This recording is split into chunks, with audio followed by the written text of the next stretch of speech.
This week, as I left my home one evening, I was heading out to see Mike, and it was raining out that particular night, pouring rain. And as I got out of the house and headed to my Jeep, I saw wandering about in the street a young boy about 9 years of age, as I learned afterwards. He was dripping wet. He had no raincoat, no hat, or anything. He was dripping wet in the pouring rain. He was walking around like this in the middle of the street. So I said, "Are you okay?" He said, "No, I think I'm lost." I said, "Well, come here and tell me, where's your home? Do you know what your address is?"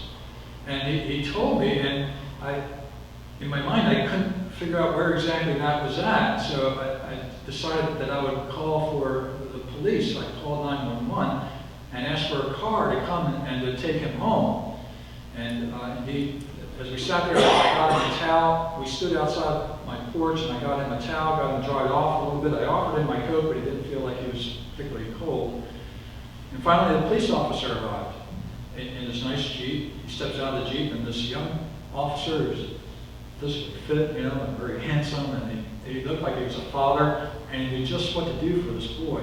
He comes up in a very happy, friendly way and takes care of the boy and asks him where his home was and everything. And I was just so impressed by this officer and the gifts that God has given him for this special occasion to rescue this boy and to take him home, drive him home. In this story, we see something what God must do for us. We are wandering about in the street, lost, at the mercy of the elements.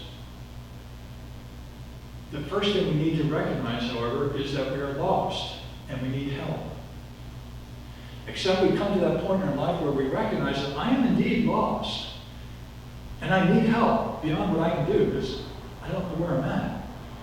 Unless we come to that point in our life, we cannot find the peace, the salvation, the strong city that God has provided for his people. So take note of this boy and take the kinds of steps that he took. He was willing to listen. He's willing to have me help him out, to take care of him for a little bit, then to get someone who could truly help him. For us, Jesus Christ is the one who rescues us, who brings us safely to home. And it's our calling, our responsibility as believers to find those who are lost and to rescue them. To see our neighbors and friends in this very same situation in life. And to do what we can to say, "Are you okay? Are you okay?" Sit down with them and have a meaningful conversation with them, not just about baseball and politics and these kinds of things, but are you okay? And lead them to Jesus Christ, the one who is strong to save, mighty to save. That's our calling. That's our responsibility. That's our joy. And I rejoice in seeing this young boy taken off and taken care of. As he got into the one police officer's Jeep, I saw another police officer pull up behind, so it was very secure. Everything was going to be taken care of, and I could go on my way without a second thought about him. I knew he was safe.